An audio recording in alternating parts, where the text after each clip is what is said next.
Hello, everyone, and welcome back to Last Week in Esports. I'm your host, Trainer Jared TV, and we've got some stuff to talk about this week. We had the final matches of CSGO, and CS2 is finally released. But in more somber news, we have some layoffs, and we have some drama around the leagues. So let's talk about it.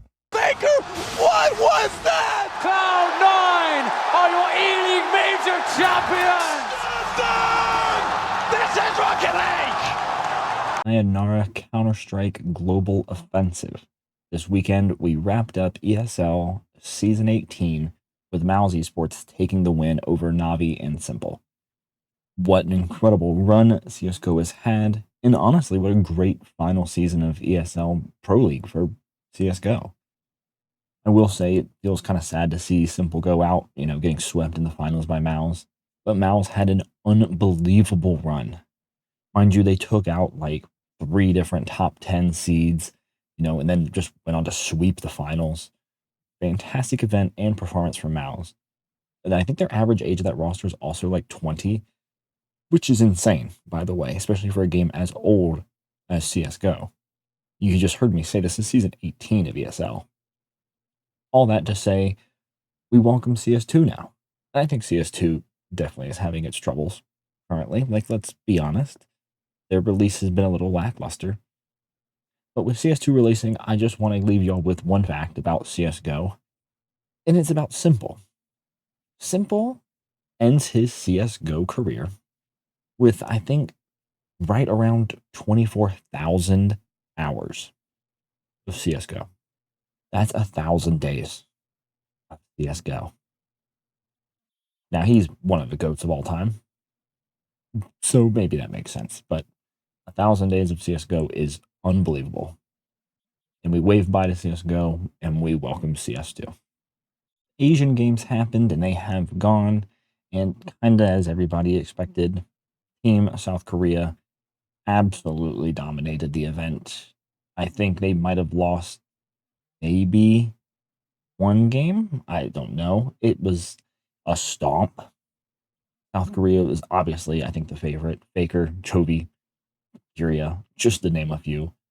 But they won, which is in itself a fantastic fact because it's also a big deal and recognized by the Olympics. But it's an even bigger deal because these players have now won themselves military exemption. So South Korea has, mandatory military service. And because the South Korean team has brought, pride and honor to the country, they have now been awarded with military exemption. So that's awesome. We can continue to see more Faker, hopefully. Plenty of more Kyria, plenty of more Chovy, plenty more South Korea dominance in League of Legends. We've talked about it before, but League of Legends Worlds is kicking off next week. And it's kicking off in a new format. What first is happening is what we call play-ins.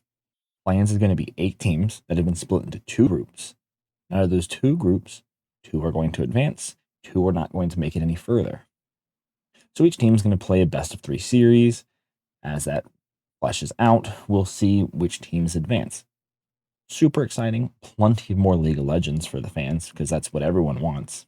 And after those 4 are finalized, they're going to move into play-in round 2, where the upper seed of each of those groups is going to play the lower seed of the other group.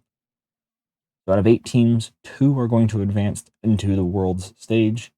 It will be a great week of League of Legends. I know I'm excited. Riot Games always puts on a fantastic event. So really excited to see these teams wrap up their plans and see who's going to make it out. And let me know your predictions. I personally think GAM stands a chance. I'm kind of pulling for Team Wales. Honestly, I'm just happy there's more League of Legends. I told you more was to come, and I don't think NRG Sweet was lying. So it turns out that KCP is now also leaving ALGS. Again, citing some of the same reasons that NRG Sweet made in his statement. ALGS just isn't helpful to the orgs. There needs to be clear strategy. There needs to be communication and discussions and really and honestly, some working together between orgs and the esport. Mind you, esports are going through a rough year and it's going to continue.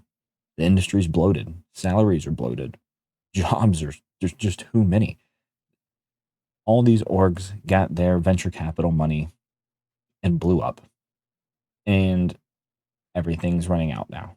So when you want people to partake in your esport, you need to have conversations with them.